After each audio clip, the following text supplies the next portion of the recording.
Le dernier quart d'heure de Smart Bourse, c'est le quart d'heure thématique. Chaque soir, vous le savez, le thème reste celui de la crise géopolitique majeure qu'on est en train de traverser et la question de la gestion active. Quels sont les réflexes, les réflexions d'un gérant actif dans ce genre de période géopolitique qu'on ne maîtrise pas et spécifiquement aujourd'hui, qu'est-ce qu'il faut remettre en cause?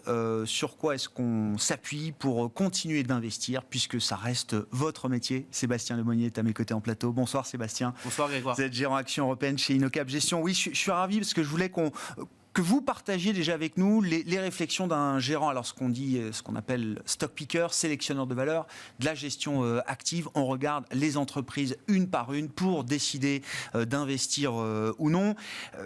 Quelques réflexions un peu générales sur comment, justement, on gère un moment comme celui-là qui échappe au contrôle des investisseurs, évidemment. En l'occurrence, une crise géopolitique, une guerre en Ukraine de manière plus spécifique. Et puis, on pourra rentrer un peu dans le détail de ce qui change ou ce qui ne change pas à travers cette crise géopolitique. Sébastien. Je pense que la première chose, c'est prendre du recul, d'essayer d'être le plus humble possible. On en a parlé avant l'émission, est-ce qu'on maintient ou pas? Est-ce que c'est audible aujourd'hui de parler de stock picking? Sans doute que non. Néanmoins, si on est gérant actif, il faut faire le travail, il faut rester au front.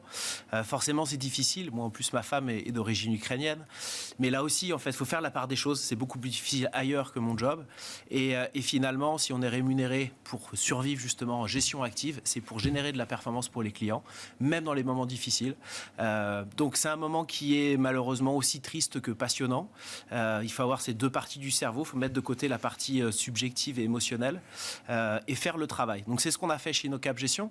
Depuis finalement le 6-9 mois, on a eu un positionnement un peu contrariant qui nous a permis d'avoir des bonnes performances en 2021, même si les derniers mois, en tout cas les derniers trimestres, ont été plus compliqués. Nous, notre lecture depuis quelques temps, c'est que l'inflation n'est pas temporaire, n'est pas molle.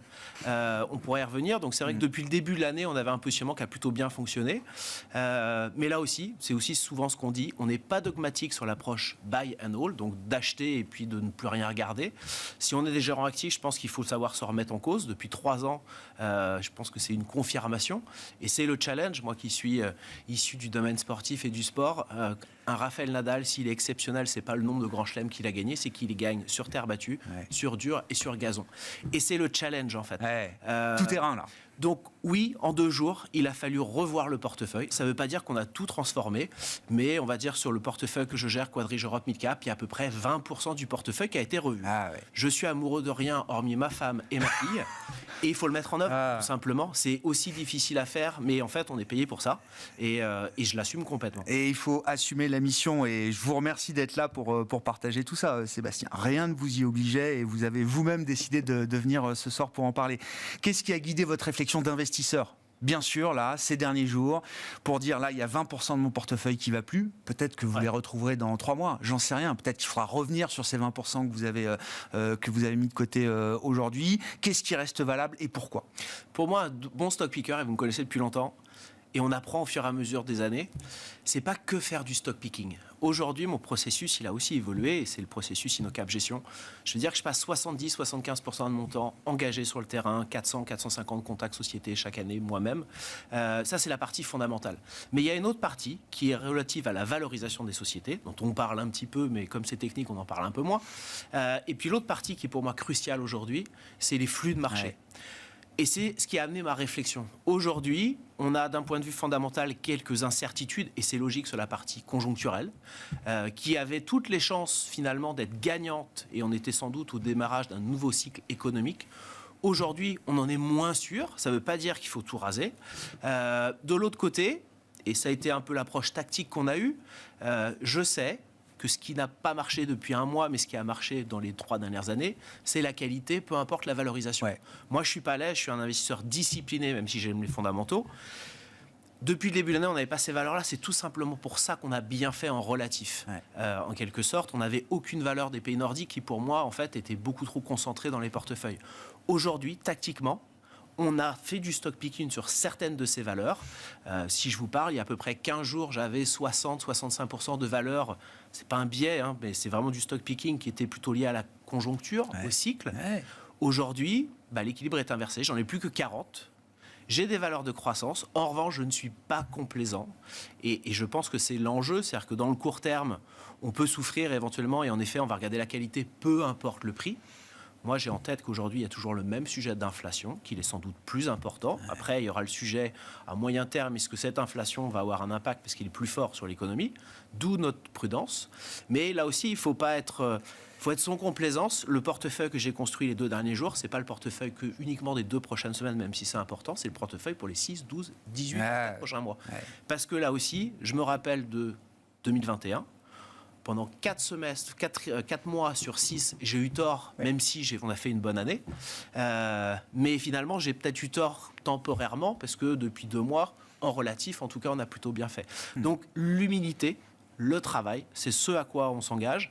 Et puis, essayer de chercher, et c'est une des particularités chez NoCap Gestion, on a des portefeuilles qui sont concentrés, 30, 40 valeurs, pas plus. On cherche l'accélération de croissance. Aujourd'hui, je n'ai pas besoin d'avoir 80 idées. Heureusement, j'en aurais peut-être pas. En revanche, j'ai quelques convictions fortes, on pourra en parler. Bien sûr, mais moi, ce qui m'intéresse, c'est cette idée de qualité, tout en restant attentif à la valorisation. Est-ce que, oui, avec la baisse des marchés, des prix de marché notamment, sur des valeurs de croissance, défensives, de qualité, est-ce que déjà, c'était des niveaux de valorisation qui, pour vous permettaient de réintervenir en étant confortable ? Et est-ce qu'on trouver l'intersection qualité et valorisation acceptable, on a l'impression que c'est une forme de Graal. C'est pas évident aujourd'hui. C'est très rare. C'est très rare. C'est pour ça qu'on est des gérants actifs et qu'on fait du stock picking. Et c'est une bonne question. Pour moi, il y a 2 réponses. Il y a des valorisations que nous, on trouvait trop élevées depuis 3-6 mois, dont on n'était pas présent. Mais c'est aussi parce qu'on avait en tête, d'un point de vue flux, que l'inflation était plus forte qu'estimée par le marché. Donc ça ne nous dérangeait pas, pendant 3 mois, d'avoir peut-être tort. Mais on savait qu'à un moment donné, il y aurait une inflexion sur les banques centrales. Ça justifiait, si finalement il n'y avait pas eu cette inflexion des banques centrales, comme on le dit, donc de Fed, en fait, on aurait pu accepter ces niveaux de valo. Aujourd'hui, il y a sans doute des valorisations qui sont revenues un peu plus basses, qui, s'il n'y avait pas eu ce qui se passe aujourd'hui, et potentiellement, du coup, géopolitiquement, temporairement, des banques centrales qui vont peut-être être un peu moins dures, un peu plus accommodantes, de raison de bon sens.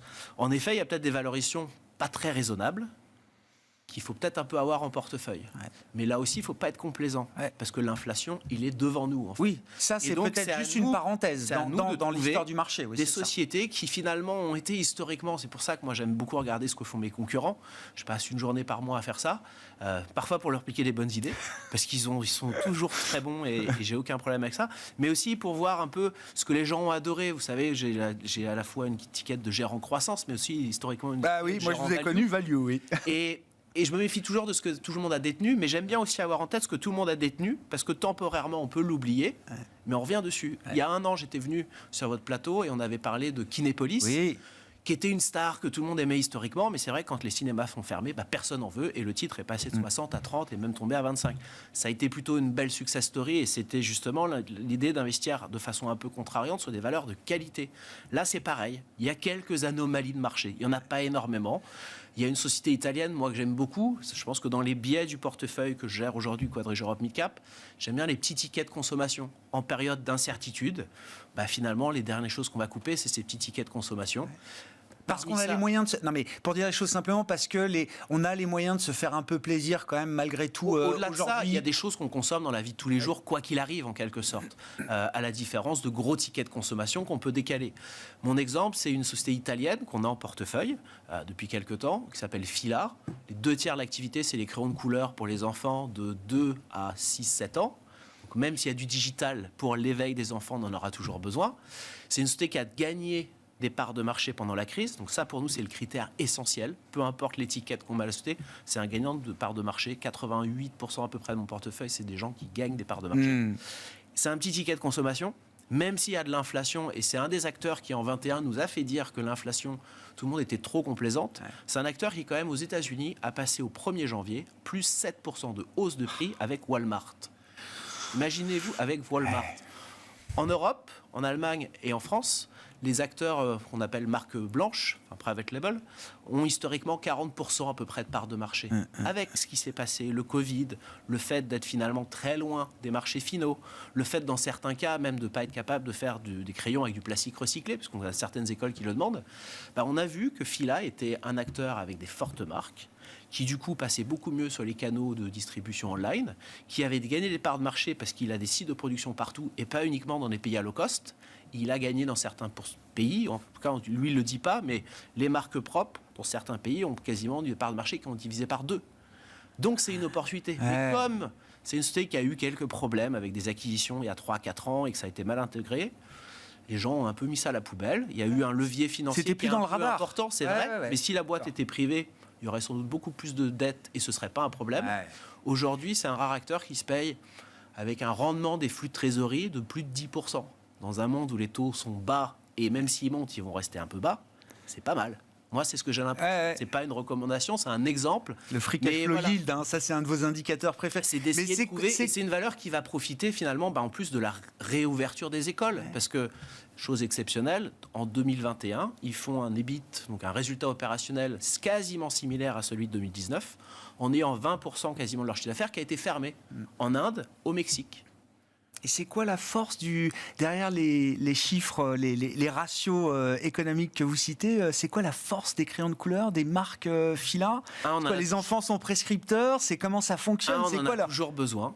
Et la force, au-delà des parts de marché et de l'histoire que je peux vous raconter, comme tous les stock pickers, parce qu'on est des... oui, c'est ça qu'on aime, bien sûr. C'est un acteur qui, comme il a un maillage industriel mondial, présent localement, il a été capable, pendant le Covid, de fournir ses clients quand ses concurrents n'en étaient pas capables. Et ça, c'était sa stratégie avant le Covid, c'est ça. J'imagine. Et ça lui a coûté en investissement. Nous, on aime les sociétés qui investissent de façon permanente, mais on sait que ça paye, et notamment pendant les périodes de crise, parce qu'on sort souvent plus fort. Et c'est, pour moi, la principale raison. Pourquoi est-ce que, c'est pour ça que je prends cet exemple, ils ont pu monter leur prix de 7% chez Walmart aux États-Unis. C'est dur de négocier à coup. Donc c'est un bon exemple. Et ça, pour ça, ça demande de l'expérience, un suivi de valeur depuis très longtemps, et d'être très sélectif, sans complaisance, avec un portefeuille plutôt concentré. Merci beaucoup Sébastien. Merci infiniment d'être venu partager vos réflexions de stock picker, de gérant actif dans ce moment qui n'est pas un moment évident, et on l'aura compris, y compris sur le plan personnel pour vous. C'était la gestion active face à la crise géopolitique avec Sébastien Lemonnier, gérant Action Européenne, gérant du fonds Quadrige Europe, c'est ça? Quadrige Europe, pardonnez-moi, chez InnoCap Gestion, qui était l'invité du dernier quart d'heure de Smart Bourse ce soir.